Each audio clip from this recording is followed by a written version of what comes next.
Bem, o artigo 5º do novo CPC, ele consagra o princípio da boa-fé objetiva, né, dentro do processo, e o processualista ele vai buscar lá nas lições do direito civil as características desse princípio da boa-fé objetiva, que em especial no direito contratual já é desenvolvido pela doutrina civilista já faz muito tempo. E nessa análise, né, aplicável ao processo, das vigas mestras, por assim dizer, do princípio da boa-fé objetiva, nós encontramos a proibição, a vedação ao venire contra factum proprium. Quer dizer, a ideia é bastante típica no direito contratual e agora também, né, aplicável ao processo em razão desse artigo 5º do novo CPC, de que não se admite a adoção pela parte de comportamento contraditório. A ideia de que a parte ela deve se portar no processo seguindo uma lógica, seguindo uma tendência. E daí por que não se admitir que haja comportamento contraditório, porque nessa postura nós teríamos a violação do princípio da boa-fé objetiva. Agora veja só, esse artigo 5º, se você fizer a leitura desse dispositivo, você vai perceber que ele exige o respeito à boa-fé objetiva de todos aqueles que de qualquer forma participem do processo. Então, não é, obviamente, um princípio exclusivamente voltado às partes.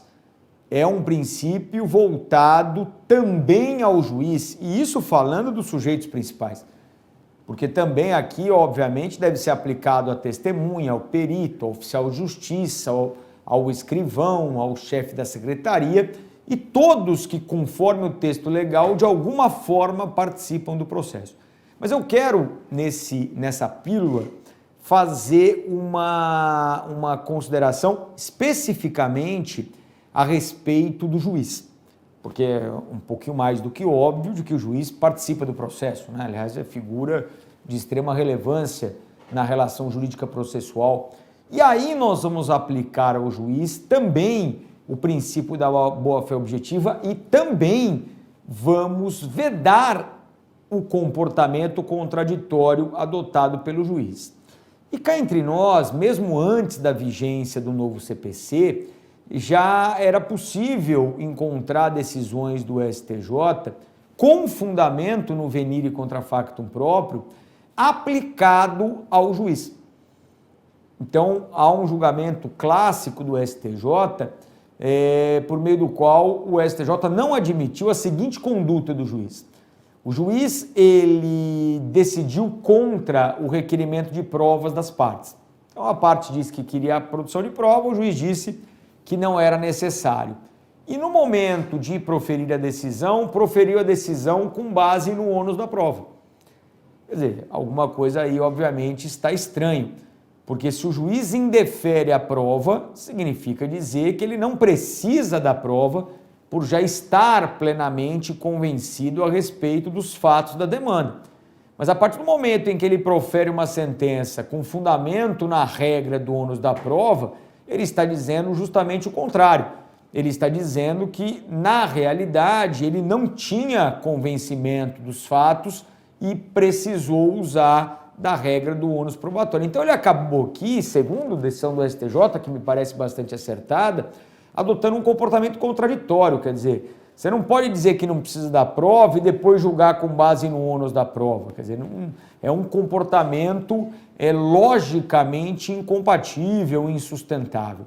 Então, a ideia de você aplicar o venire contra factum próprio ao juiz não é propriamente uma novidade.